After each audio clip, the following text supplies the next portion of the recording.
directed by Mamoru Hosoda. Normally I don't watch a whole lot of anime films, but I do watch a lot of anime series, and for some reason I decided to give this a shot. Starting off, I want to talk about the art style, because the art style is an important feature of any great anime film.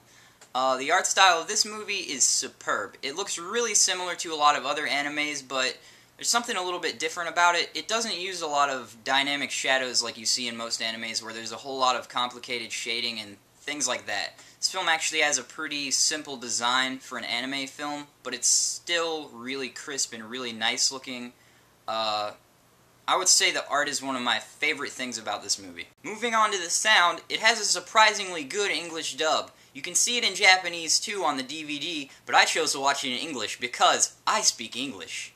A lot of other reviewers compare it to a Miyazaki film, and I thought it was kind of similar to that, but it's a little bit more cerebral, whereas a Miyazaki film is a little bit childish from time to time. Andrew Francis, who does the voice of Chiaki in the movie, is especially great. Probably one of the best male anime voices that I've heard in a long time. Honorable mention goes to Emily Hurst, who did the voice of the main character Makoto, who's a girl and surprisingly, not that annoying! The film also sports a pretty good soundtrack. It's mostly piano stuff with a couple of really girly rock songs that are alright. No complaints!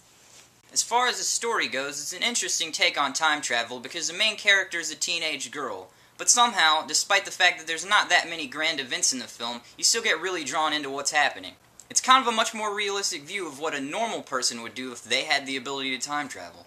The pacing of the story starts out a little bit slow, but both the first and second half of the movie are amazing once you put the whole thing together. It's kind of a simplistic tale, but it's told in such a masterful way that I have to give the writers credit.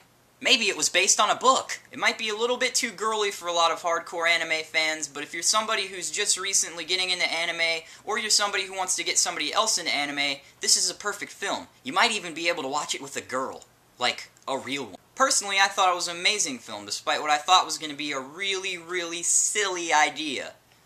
I would have to give this film a 9 out of 10. That's pretty much it for this review, but if there's something you want to see me review, you can just leave it in the comments section below. Happy birthday to... Aw, shit.